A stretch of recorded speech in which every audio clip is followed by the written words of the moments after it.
Bangladesh. In this book from 1978, there are some things said about it, and it is mostly focusing on the sufferings of the people which are living there during the 1970s. And the book explains the disadvantages, geological, geographical, political, cultural, historical, and climatological, which are the reasons why the people are suffering there.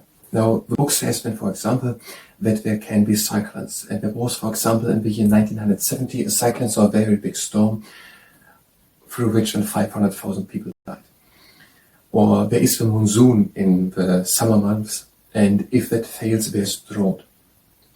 And there are the rivers Ganges and Brahmaputra, and the whole country is very flat, just 30 meters high, just by Chittagong, where it is 300 meters high.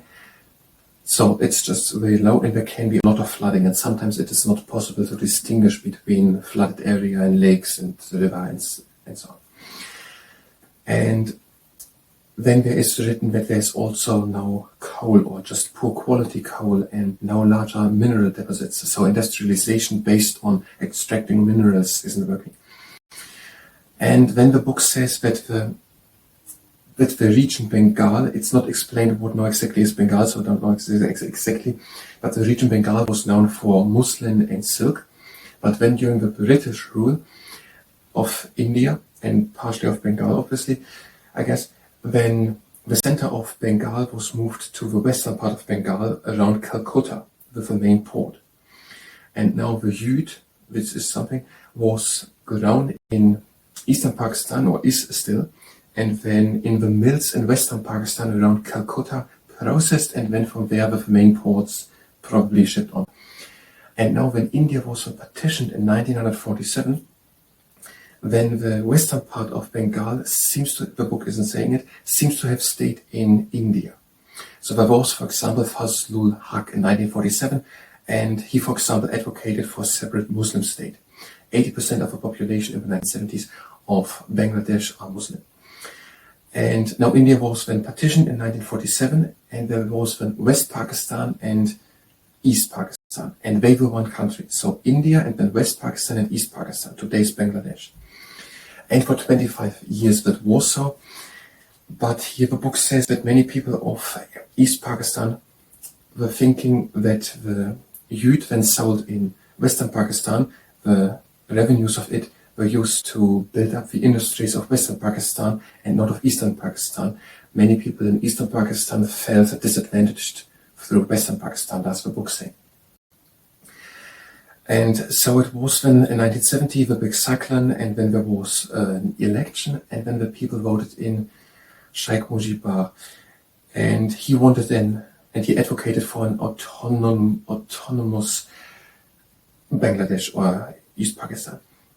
But he was not able to reach an agreement with Mr. Bhutto, a successful politician of Western Pakistan, and then there was a bloody repression, as the books say, of the people. Hundreds were killed, as the books say, and then 9 million people fled to India, where they were housed by India, and guerrillas were trained by India.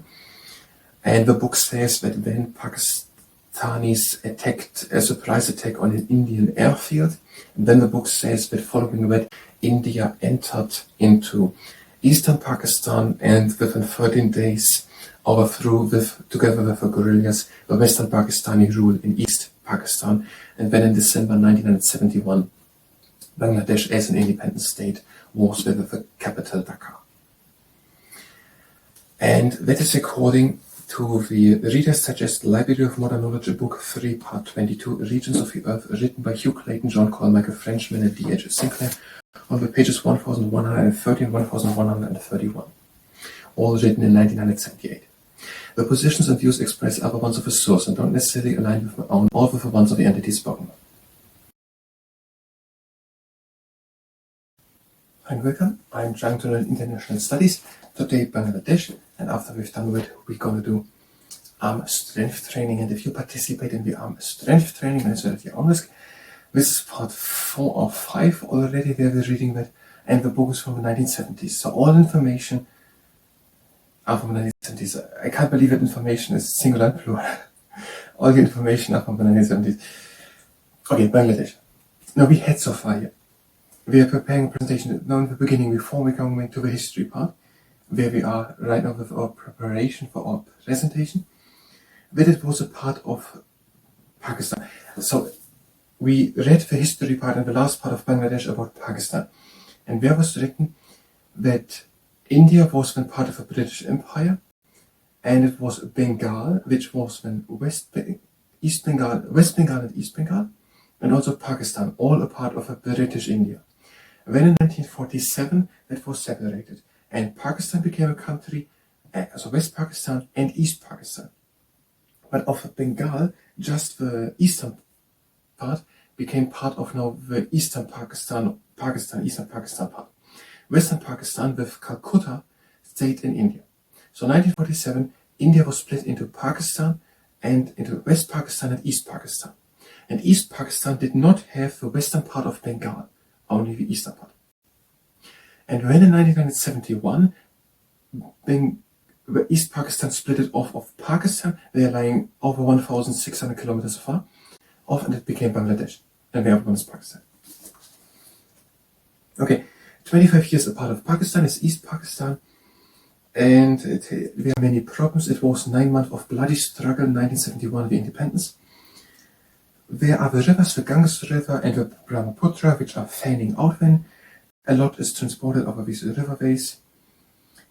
Many of the country is very low. Chittagong is 300 meters high. All the rest of the country is believe 30 meters. The rivers are changing their directions, and there's oftentimes flooding. Oftentimes the rivers, lakes, and flooded place can't be differentiated. The rivers are the region between the rivers are fertile, but there's oftentimes flooding. And it is hot and dry in the winter, wet and hot in the summer. There's a monsoon in the summer months, June to September. When the monsoon fails, there's drought and there can be cyclones. And the remnants of natural vegetation are the last refuge of the Bengal tiger in the Sundarbans jungles on the other side, on the western side of Bangladesh, at the coast to the Bay of Bengal. Many people are farmers. There are 10,000 new people born every day. It's written in the 1970s, but 10,000 people are born every day. And so it's strongly increasing of the population size. There is a lack of resources. The country has no coal or other resources. There is oil and gas, but no other resources to start industrialization. There is youth done, and we're going to read it again. We're going to do it in a moment. The oil crisis of 1973 hit Bangladesh strongly. Also, foreign aid was when coming to Bangladesh, and there was more than 50% of the people are undernourished from the 1970s. The data. It's also data. It's just singular. Why is it data? Makes sense, but information. And okay, there's the next thing. Let's read the part about people again. Some 98% of the people of Bangladesh are Bengalis, Indians who are usually smaller and darker skinned than the Pathans and Punjabis further west. In the northeast, there are small numbers of tribal peoples, many of whom have been converted to Christianity. About 80% of the people are devout Muslims, converts to Islam, unlike the people of Pakistan, many of whom are descendants of the Mughals and other Islamic invaders. This was one reason for the scorn with which West Pakistanis treated their Bengali brothers when Bangladesh was East Pakistan. It's said here that it was so. They say that here. And so 80% are Muslims, 10% are Hindus. Most people are living on the country, but the capital, Dhaka, raised from 100,000 people to 2 million in 20 years, from the 40s to the 70s in 20 years. Life expectancy is low. Now history. Before the British came to India in the 17th century, East Bengal, so the part which is today Bangladesh, had seen prosperous times and was noted for its silk and muslin. Before the British 17th century, silk and muslin. However, under the British, the center of prosperity moved to West Bengal, particularly to Calcutta. Now, I don't know what the differences between Bengal, East Bengal and West Bengal were now in the 18th and 19th century.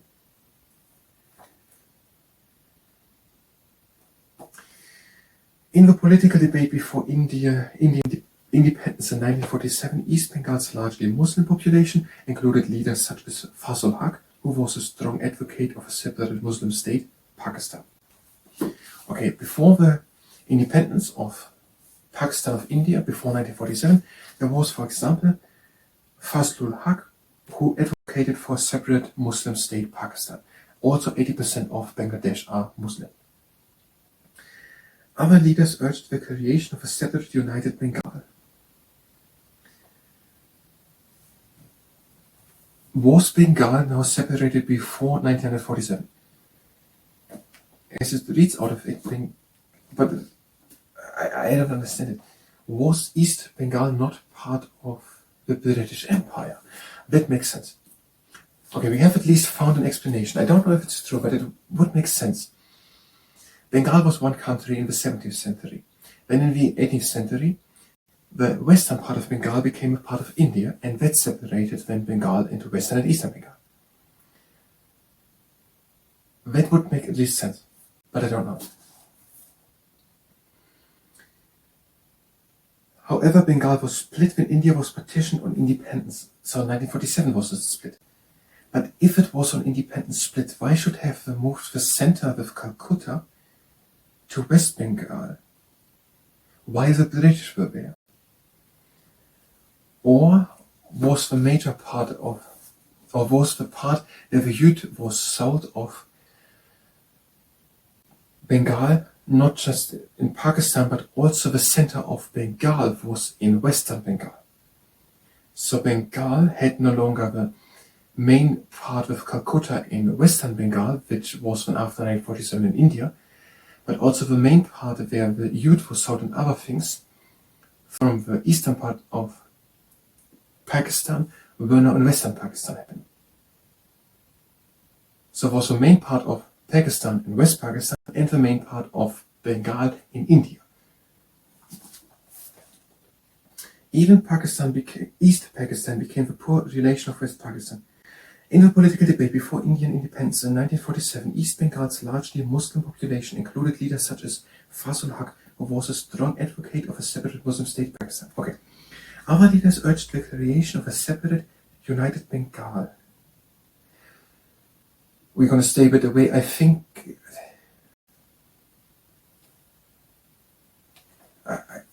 Let's take one look if maybe West Bengal or Bengal is written here and here.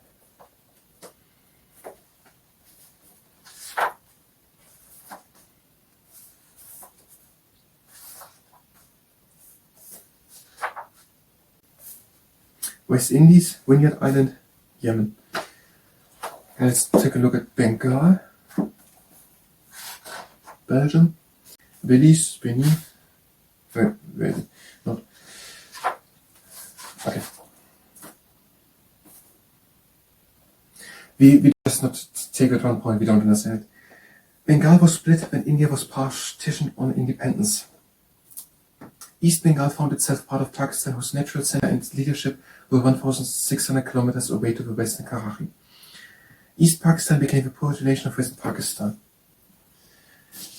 Pakistan deprived East India of its main port, Calcutta, in West Bengal. But Calcutta is not in Pakistan. Calcutta is in West Bengal, we saw it on the map of India, which is a part of India today, which became a part of India. East Pakistan became the partition-deprived East Pakistan of its main port, Calcutta, in West Bengal, which became part of India. Yeah, we have it. The main port of Bengal was Calcutta, which is now in India. And through the partition 1947, Bangladesh no longer had access to its main port in Calcutta. Furthermore, was the center of whole Pakistan and West Pakistan.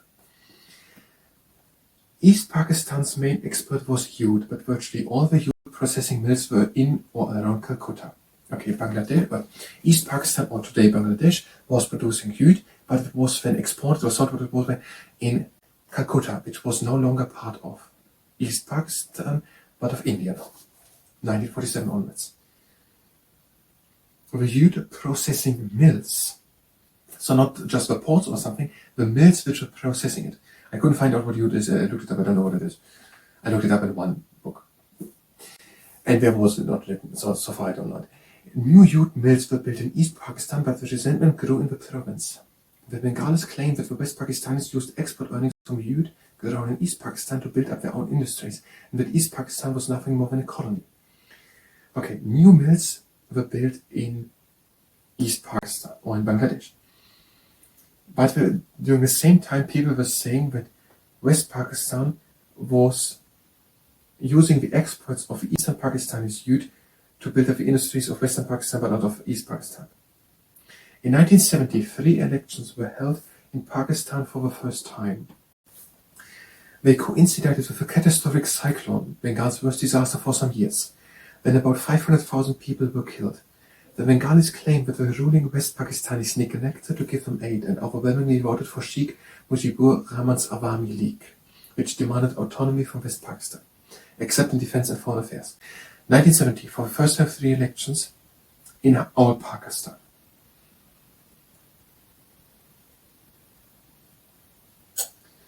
Bengal had disaster, a cyclone. 500,000 people died. And the people voted in a party or a person, the Sheikh Mujibur Rahman's Awami League, who wanted autonomy from Pakistan except for defense and foreign affairs. Sheikh Mujib could not reach agreement with Pakistan's military rulers or with Mr. Bhutto, the most successful politician in West Pakistan. The Pakistani president Yahya Khan then organized a bloody repression of the East. Hundreds of Bengalis were killed by the army and civil war broke out in March 1971. Nearly 9 million refugees fled to India. Sheikh Mujib was arrested and tried for treason. We don't have time left, so I think we have together what we have so far here. It goes on a bit on. The book is from the 70s, so there is not that much following on. The people who wanted independence from Western Bengal, Western Pakistan. If you were here for international studies, then you can go directly to the next part of international studies, where we're going to read the following, which is written there over the next 2-3 years. If you stay here and participate in the Armstrength training when it's already on your screen, go to sales stand, breathe in and reach with the fingertips to the sides. Out and down. In and reach in front. Higher. Back and down. And long arms with fists. Don't do it if it causes discomfort. Circle the fists and the arms up. And down. Change the direction. Up and down. And now, press with the fingertips against each other. And if there's at any moment pain at the elbows, the wrists, the fingers, the fingertips, or in particular the joints of the fingers, will stop immediately. And you don't have to press with full force. The arm muscles are stronger than the joints of the fingers can hold. And press with the fingertips together.